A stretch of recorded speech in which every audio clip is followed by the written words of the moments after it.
말씀 에스라서 9장 14절과 15절 말씀 제가 봉독을 해드리겠습니다. 하나님의 말씀 에스라서 9장 14절과 15절 말씀입니다.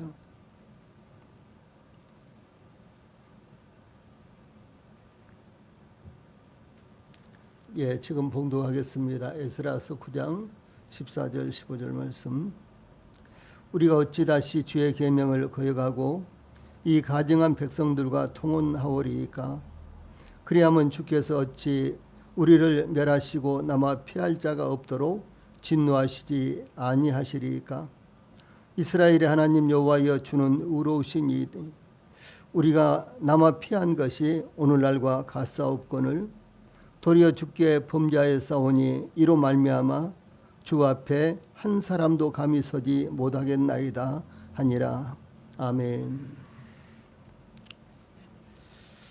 에스라서 9장 13절로 15절은 하나님께서 이스라엘 백성들을 긍휼히 여기시는 이와 같은 대목이 나타나고 있습니다.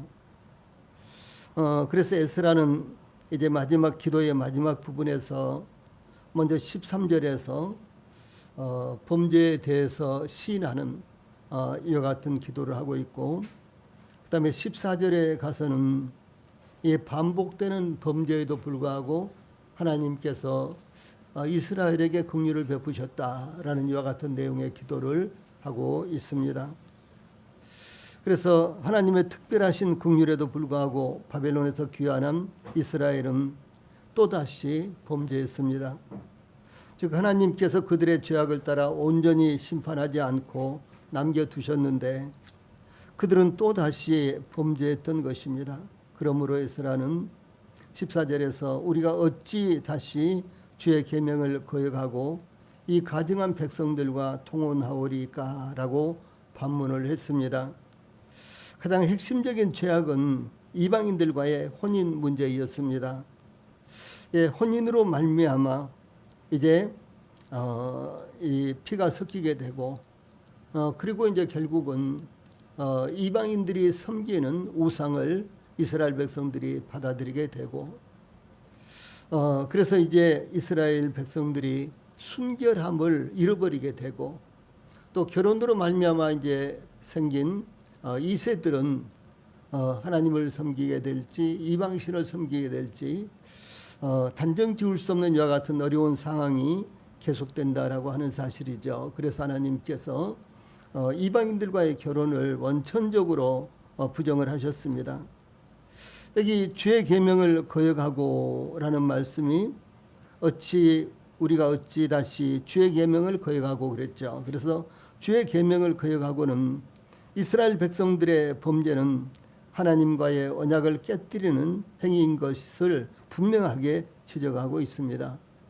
이와 같은 말씀은 레위기서 26장 15절 등등 여러 군데 나타나는데 이 거역하고는 파괴하다 혹은 깨뜨리다로서 이 단어는 구약 성경에서 약 53번 사용되었는데 그중 23번은 직접 목적어로서 언약이라는 단어를 취하고 있는데 그래서 이스라엘 백성들이 언약을 깨뜨렸다라고 하는 것이죠. 그래서 하나님께서 이스라엘 백성들을 향해서 언약을 깨뜨린 것이 아니라 이스라엘 백성들이 언약을 깨뜨린 것을 의무하고 있다라고 하는 사실이죠. 그래서 이 단어는 이스라엘 백성들의 범죄를 지적하고 있는 것으로 그것은 이 하나님과의 언약을 깨뜨리는 것으로 나타나고 있습니다. 에스라의 고백과 탄원은 하나님의 긍휼을 입음으로 이만큼 남겨두신 것인데 우리가 다시 하나님의 명령을 어기고 이방인들과 결혼하여 순결을 버림으로 멸망당했던 죄악을 또다시 범할 수 있느냐라고 하는 것입니다. 이스라엘 백성들이 바로 우상 숭배 때문에 하나님을 버림으로 멸망을 당했습니다. 그런데 하나님의 긍휼하심을 입어서 저 바사에서 바벨론에서 귀환한 이스라엘 백성들이 또다시 이스라엘 백성들이 멸망을 했던 그 원인이 되는 그 죄악을 또다시 범하고 있다라고 하는 사실이죠. 그래서 우리가 다시 하리이까 이 말씀 그래서 우리와 다시 통혼하리이까 예, 이 말씀은요, 예, 우리가 이 통언할 수가 없는 일입니다. 이제 이런 것이 아니라 아주 강력하게 절대로 그럴 수 없다는 강조적인 표현입니다. 우리가 다시 하리까, 우리가 다시 절대로 그렇게는 할 수 없는 일입니다라고 이렇게 강조적으로 부정하는 표현입니다. 그래서 그렇게 해서는 절대로 안 된다라고 하는 것입니다. 예, 그런데도 이스라엘은 하나님 앞에서 뻔뻔하게 또다시 멸망한 원인이 되었던 똑같은 죄악을 범했다는 것입니다. 하나님께서 이스라엘에게 신명기 7장 3절로 4절에서 또 그들과 혼인하지 말지니 내 딸을 그 아들에게 주지 말 것이요 그 딸로 내 며느리를 삼지 말 것은 그가 내 아들을 유혹하여 그로 여호와를 떠나고 다른 신들을 섬기게 하므로 여호와께서 너희에게 진노하사 갑자기 너희를 멸하실 것임이니라 라고 이렇게 경고해 하셨습니다. 그러나 이스라엘은 그 말씀을 무시함으로 멸망당하였으며 귀환한 유다 백성들도 또다시 하나님의 경고의 말씀을 잊고 죄를 범한 것이었습니다. 그러므로 귀환한 유다 백성들은 하나님의 징계를 피할 수 없는 상황에 이르렀습니다. 즉 하나님께서 범죄한 이스라엘을 완전히 멸망시키지 않으시고 일부를 남겨두셨는데 하나님의 은혜를 입은 그들이 또다시 범죄한 이상 이스라엘은 더 이상 소망이 없이 멸망할 수밖에 없는 상황에 처하였다라고 하는 사실을 에스라는 지금 기도하고 있는 것입니다. 에스라의 이와 같은 고백은 이스라엘이 당연히 멸망당해야 할 죄를 범했다고 고백하고 있는 것입니다.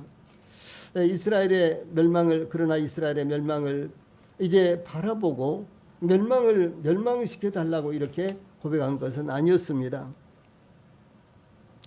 에스라는 다만 백성들을 대표하여 특히 하나님의 율법으로 이스라엘을 세우기 위해서 하나님의 은혜를 입어 바사에서부터 백성들을 인도하여 귀환하였는데 기가 막혀 처절하게 이스라엘의 죄악을 자백함으로 하나님께 간절한 심정으로 백성들의 죄를 용서받기를 원하는 것이었습니다. 그러므로 에스라는 14절 후반절에 그리하면 주께서 어찌 우리를 멸하시고 남아 피할 자가 없도록 진노하시지 아니하시리까 이렇게 하나님의 정당성에 대해서 말씀을 드렸습니다. 진노하시지 이 말씀은 하나님과의 언약의 책무를 이행하지 않고 범죄에 빠진 백성들에 대한 하나님의 징계를 가리킬 때 사용되는 단어인데 신명기 1장 37절 등등에서 여러 번 나타납니다. 에스라는 하나님께서 진노하지 않으실 수 없으며 이스라엘은 멸망당하지 않을 자가 없을 것이며 남아 피할 자가 없을 것이라고 말씀드리는 것입니다.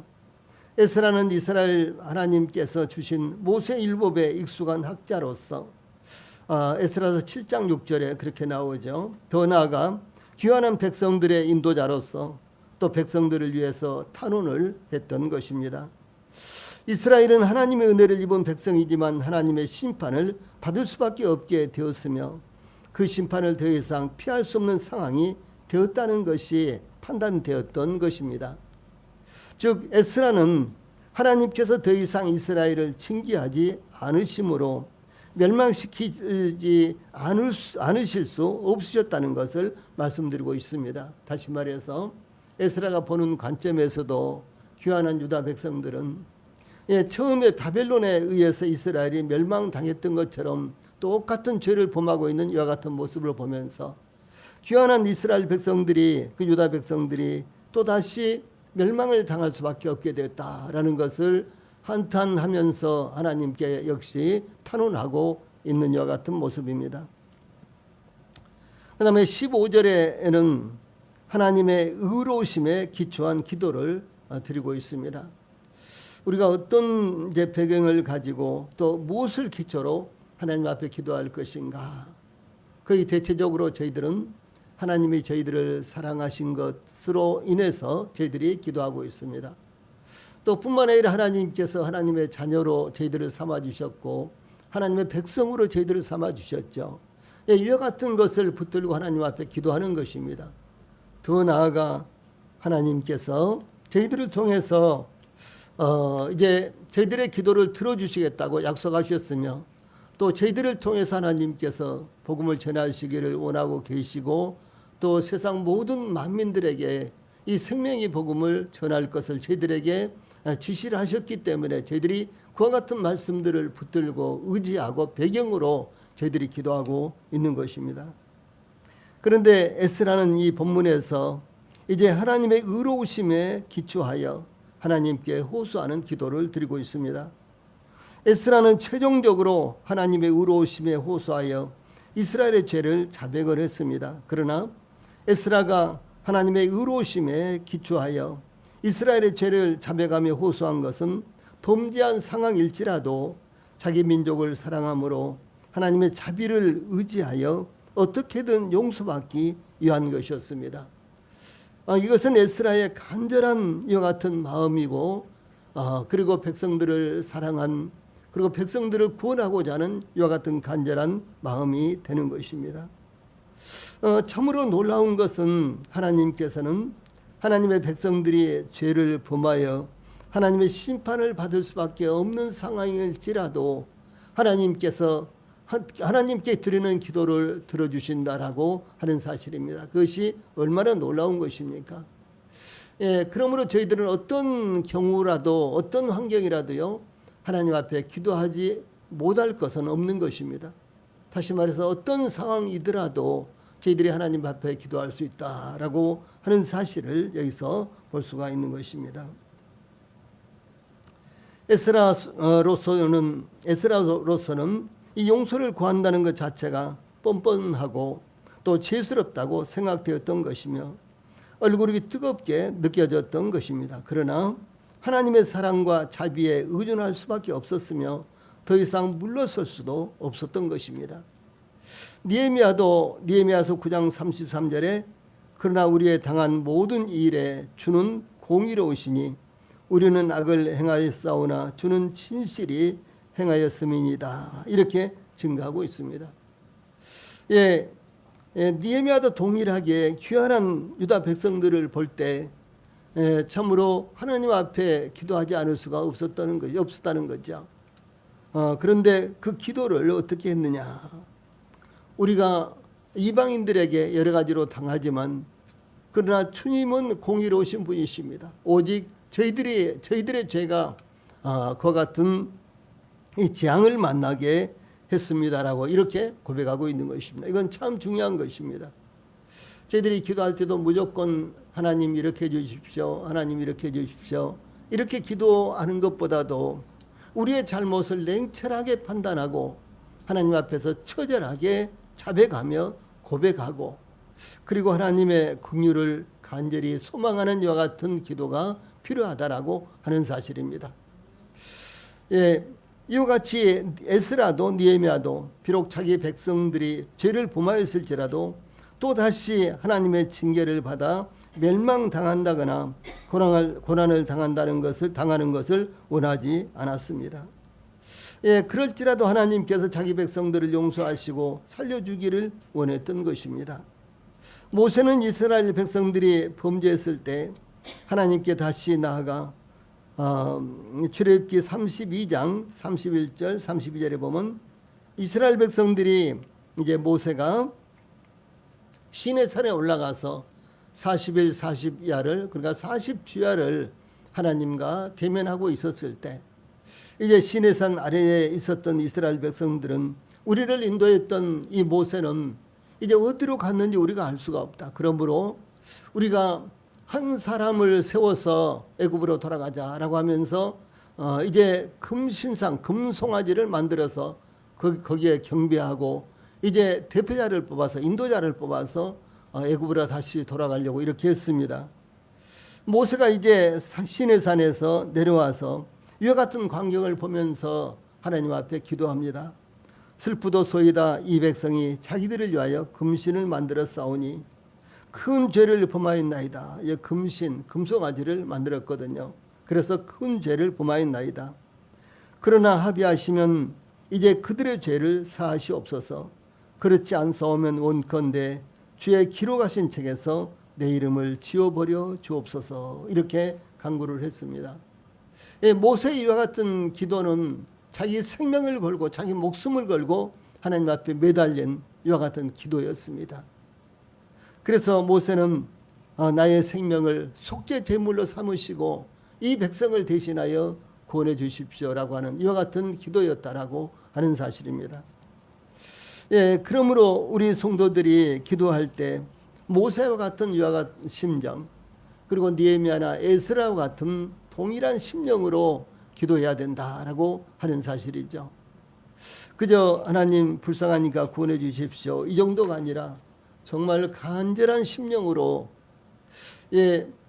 내가 구원받지 못해서 하나님의 심판 아래에 있는 이와 같은 자처럼 하나님 앞에 그렇게 영혼들을 두고 기도해야 되고, 또 주의 몸된 교회의 기도 사역을 놓고도 동일하게, 이 전도 사역을 놓고도 동일하게 그렇게 기도해야 된다라는 사실을 우리는 여기서 배울 수가 있는 것입니다. 이어서 에스라는 15절 전반부에 이스라엘의 하나님 여호와여 주는 의로우시니라고 하나님께서 이스라엘에 대해 행하신 것이 의로우시다라고 이렇게 증거하고 있습니다. 하나님은 의로우신 분이십니다. 그런데 여기에서 여호와여 주는 의로우시니 이 말씀, 즉 이스라엘의 하나님 여호와여 주는 의로우시니 이 말씀은요, 하나님께서 이스라엘 백성들에게 하신 일이 모두 다 정당하다라고 하는 것입니다. 이스라엘 백성들을 심판하신 것도 정당하고요, 또 그 가운데서도 하나님께서 이스라엘을 조금 남겨주셔서 또 뿐만 아니라 하나님의 일을 감당하게 하신 것도 성전을 재건하고 다시 성전에서 하나님께 제사를 드리게 하신 것도 하나님 참으로 정당한 일입니다라고 이렇게 말씀드리고 있는 거예요. 다시 말해서 하나님이 행하신 모든 것이 의로우시다라고 이렇게 이제 고백한 것입니다. 여기에 의로우시니 이 말씀은 공의로우시다라는 의미로 하나님께서 이스라엘 백성들을 멸망시켰어도 당연하다는 것을 의미합니다. 그것은 이스라엘이 하나님께서 이스라엘에게 베푸신 은혜를 망각하고 배반하였기 때문이며, 또한 하나님과의 언약을 무시한 행위이기 때문에 하나님은 정당한 것입니다. 그러므로 15절에 우리가 남아 피한 것이 오늘날과 같사옵거늘, 이렇게 이스라엘은 범죄로 멸망당하였으며 칼을 피한 백성들은 포로가 되어 바벨론으로 끌려갔지만 그들 중에서 하나님의 은혜로 소수가 귀환하였는데 그것은 하나님의 크신 은혜 때문이었다라는 것을 이렇게 고백하고 있는 것입니다. 그러므로 에스라는 우리가 남아 피한 것이 오늘날과 같다고 말씀을 드린 것이었습니다. 에스라의 이와 같은 고백은 이스라엘의 범죄도 불구하고 하나님께서 이스라엘을 완전히 멸망시키지 않으시고 일부를 남겨두신 것으로, 그럼에도 불구하고 이스라엘은 또다시 범죄함으로 멸망할 수밖에 없게 되었다라는 것을 탄식하며 자백한 것입니다. 그러므로 당연히 에스라는 남은 이스라엘이 하나님의 징계를 받아 멸망하기를 원했던 것이 아니라 하나님의 긍휼을 원했던 것입니다. 이와 같이 에스라는 간절한 심정으로 하나님께 자비를 구하며 교환한 백성들을 용서해 주시기를 기도하고 있는 것입니다. 에스라는 여기 15절에 이스라엘의 하나님 여호와여 주는 의로우시니, 그리고 후반부에 도리어 주께 범죄하였사오니 이로 말미암아 주 앞에 한 사람도 감히 서지 못하겠나이다 라고 이스라엘의 현실에 대해서 고백했습니다. 하나님께서 이스라엘을 징계하신 것이나 멸망시킨 것은 정당하고도 당연하다라고 하는 것이었습니다. 이스라엘을 징계하신 하나님은 의로우시다는 것입니다. 그런데 이스라엘은 하나님의 긍휼하심과 자비로우심을 입고도 또다시 범죄하였으므로 하나님 앞에 한 사람도 설 수 없게 되었다는 것을 말하는 것입니다. 에스라가 이스라엘의 범죄를 자백하고 하나님께 회개하면서 하나님께서 긍휼을 베풀지 않으셨다면 15절 후반부에 주 앞에 한 사람도 감히 서지 못하겠나이다 라고 끝맺은 것은 하나님 앞에 도저히 자격 없음을 고백한 것입니다. 당연히 귀환한 이스라엘 백성들, 유다 백성들이 하나님 앞에 설 수 없다, 하나님 앞에 설 수 있는 자격이 없다라고 말하는 것뿐만 아니라 자기 자신까지도 감히 하나님 앞에 설 수 없는 자입니다. 설 수 있는 자격이 없는 자입니다라고 이렇게 고백한 것입니다. 사실 모든 사람들이 하나님 앞에 설 수 없습니다. 하나님 앞에 설 수 있는 사람은 이 세상에 아무도 없습니다. 하나님은 빛이시기 때문에 빛 대신 하나님 앞에 나서서 하나님 앞에서 살 사람이 아무도 없다라고 성경에서도 그렇게 말씀하고 있습니다. 심지어 구원받은 하나님의 백성들도 하나님 앞에 설 수 없는 자들이었습니다. 그러나 하나님께서 받아주시고 가까이 오게 하신 것입니다. 그러므로 다윗은 시편 65편 4절에서 주께서 택하시고 가까이 오게 하사 주의 뜰에 살게 하신 사람은 복이 있나이다 라고 이렇게 고백했습니다. 이 시편의 그 내용을 살펴보면요, 얼마나 다윗이 진심으로 하나님 앞에 감사하고 하나님 앞에서 기뻐하고 있는지, 그 부분을 저희들이 조금은 알 수가 있습니다. 다시 말해서 다윗은 범죄한 자였고 왕이 된 후에도 하나님의 은혜를 그렇게 넘치도록 입은 후에도 다윗은 범죄했습니다.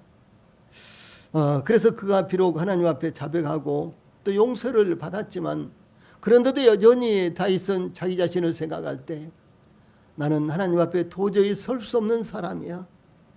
오직 하나님께서 나를 택하시고 가까이 오게 하시고 주의 뜰에 거하게 하심으로 말미암아 내가 하나님 앞에 나올 수 있는 것이지, 내 자신으로 말한다면 나는 도저히 하나님 앞에 설 수 없는 자야라고 이렇게 고백한 것입니다. 더구나 하나님의 긍휼하심을 입은 하나님의 백성들이 또다시 범죄한다는 것은 하나님 앞에 더 이상 나아갈 만한 염치나 면목이 없다는 것입니다. 그런데 귀환한 이스라엘 백성들은 하나님의 은혜를 망각하고 또다시 죄를 범함으로 더욱더 하나님 앞에 나아갈 수 없는 상황이 되었던 것입니다. 그러므로 하나님의 율법에 대해서 깨어 있었던 에스라는 하나님 앞에 감히 머리를 들고 하나님을 바라볼 수 없는 죄송스러운 심정을 토로했던 것입니다. 이와 같이 성도들은 하나님의 은혜에 대해서 항상 감사할 것은 물론 여전히 하나님의 뜻을 따라 살지 못하므로 하나님 앞에 나아가기 부끄러운 모습이라는 것을 인식하고 늘 하나님 앞에 이것을 고백하고 또 하나님의 은혜를 구해야 될 것입니다. 에스라가 백성들의 죄를 통회하며 부끄러워하는 이 공동 책임에 대한 마음의 자세를 가졌던 것과 마찬가지로 저희들도 동일하게 우리 교회의 문제들, 또 뿐만 아니라 우리 이웃 함께 섬기는 성도들의 이와 같은 문제들, 그와 같은 문제들을 마치 나의 문제로 생각을 하고 하나님 앞에 통회하고 회개하는 이와 같은 마음으로 하나님 앞에 서야 될 것입니다. 기도하시겠습니다.